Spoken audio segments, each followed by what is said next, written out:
காஞ்சி நகர் அரண்மனையின் உப்பரிகை நிலா மாடத்தில் சக்கரவர்த்தியும் குந்தவி தேவியும் அமர்ந்திருந்தார்கள்.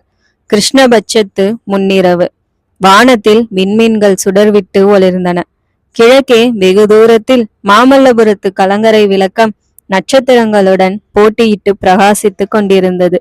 காஞ்சி நகரின் பற்பல சிவாலயங்கள், விஷ்ணு ஆலயங்களிலிருந்து பேரிகை சப்தம், ஆலாட்சமணி ஓசை, யாழின் இன்னிசையுடன் கலந்து பாடும் பக்தர்களின் குரலொலி எல்லாம் கலந்து வந்து கொண்டிருந்தன. அரண்மனை பூந்தோட்டத்திலிருந்து செண்பகம், பன்னீர், பாரிஜாதம் ஆகிய மலர்களின் சுகந்தம் குளிர் காற்றுடன் கலந்து லேசாக வந்து கொண்டிருந்தது. குழந்தாய், ஏன் இப்படி ஒரு மாதிரி இருக்கிறாய்? உடம்பு நன்றாக இல்லையா என்று சக்கரவர்த்தி கேட்டார். எனக்கு உடம்பு ஒன்றுமில்லை அப்பா, மனம்தான் நன்றாயில்லை. மனம் இருக்கிறதே அம்மா, ரொம்ப பொல்லாதது, மத்தகஜத்தை போன்றது என்று பெரியவர்கள் சொல்லி இருக்கிறார்கள். அதை புத்தி என்கிற அங்குசத்தால் அடக்கி ஆள வேண்டும். அப்பா. ஏன் குழந்தாய்?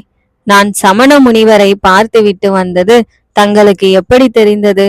என் மகள் என்ன செய்கிறாள் என்பது எனக்கு தெரியாமல் போனால் இந்த பெரிய பல்லவ சாம்ராஜ்யத்தை நான் எப்படி அம்மா கட்டியாள முடியும்? அப்பா, நான் சமண சமயத்தையோ பௌத்த சமயத்தையோ சார்ந்துவிட போகிறேன்.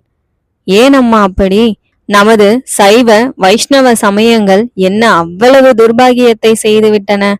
வாழ்க்கையில் எனக்கு வெறுப்பு உண்டாகிவிட்டது. இந்த உலகத்தில் ஏன் பிறந்தோம் என்று இருக்கிறது. அடடா, அவ்வளவுக்கு வந்து விட்டதா? அப்பர் பெருமானை போய் பார்த்துவிட்டு வந்தாயே, அவர் மனித பிறவியின் மகிமையை பற்றி உனக்கு ஒன்றும் சொல்லவில்லையா?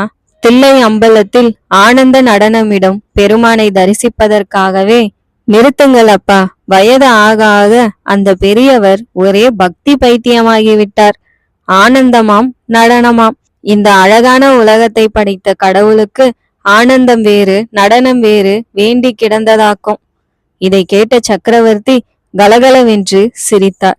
குந்தவி வெறுப்புடன் வேறு பக்கம் திரும்பிக் கொண்டார். நான் ஏன் சிரித்தேன் என்று தெரியுமா குந்தவி?